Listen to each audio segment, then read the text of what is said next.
Hi, boys and girls. I am Mrs. Flager here, and I have a story for you called Grumpy Badger's Christmas. Let's read to find out what's making him so grumpy. He shouldn't be grumpy at Christmas time. It's a happy time.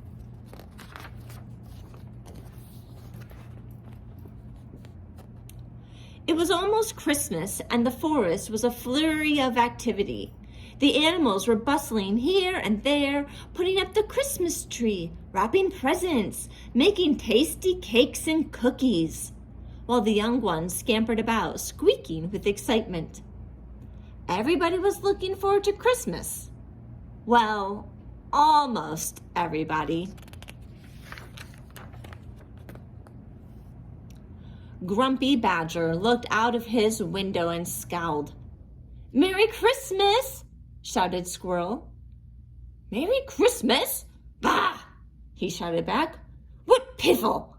I am a sensible creature, and I sleep all through the cold winter. Now I'm going to bed until the spring, and if anyone wakes me, I shall be very, very grumpy." And with that, he pulled his window shut with a clunk. Grumpy Badger knew he would be hungry when he woke, so he checked his pantry.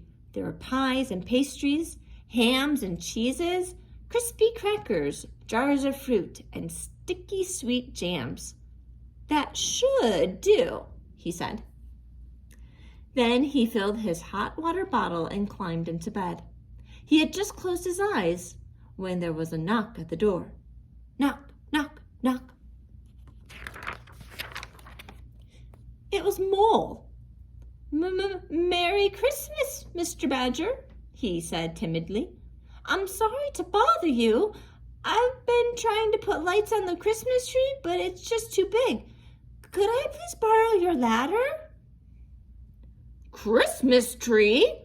spluttered Grumpy Badger. "Piffle and double piffle! Christmas is for sleeping, and that's what I'm trying to do." And he closed the door with a bang. "Bah!" huffed Grumpy Badger, climbing into bed. "Borrow my ladder indeed. All I want is a bit of peace and quiet, so leave me alone." He peeked under his bed where he'd put more food for springtime, candies and cornbread and cherry cupcakes. Then he cuddled deep into his big, warm comforter. He was just starting to snore when there was another knock at the door. Knock, knock, knock. This time it was Squirrel. "Hello, Badger," he said cheerily. "I've brought you a Christmas present." "Christmas present?" snorted Grumpy Badger. "Piffle and triple piffle! I don't like presents, and I don't like Christmas. All I want is a little peace." And he shut the door with a crash.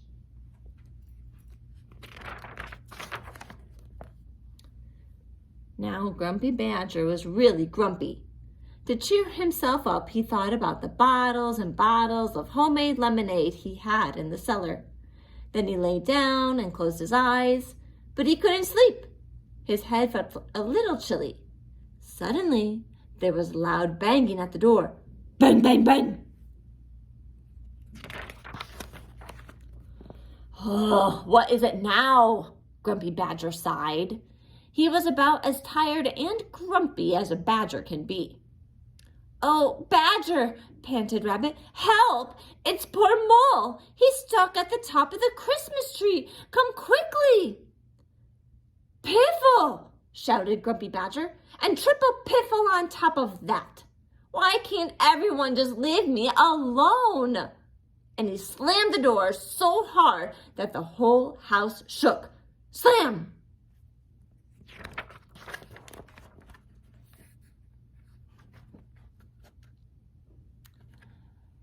At long last, Grumpy Badger fell asleep. But as soon as he was tossing and turning and wriggling and squirming, he was dreaming of Mole, dangling by one tiny paw from the top of an enormous Christmas tree. Mole was trembling. Mole was about to fall.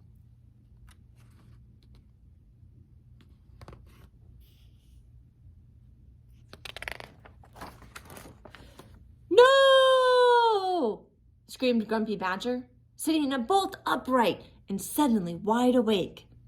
What have I done? He jumped out of bed, grabbed his ladder, and dashed into the street. Grumpy Badger raced up to the Christmas tree.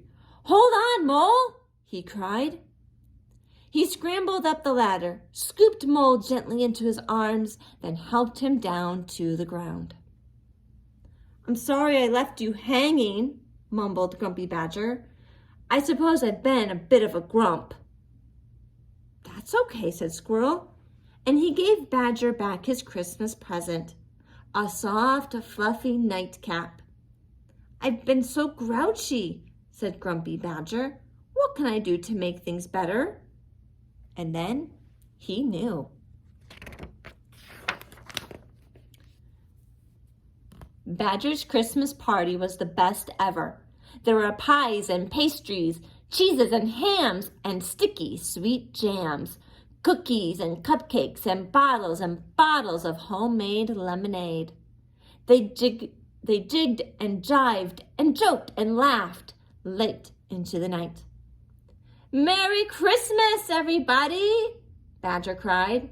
And if you don't all come to my party next year, I shall be very grumpy indeed.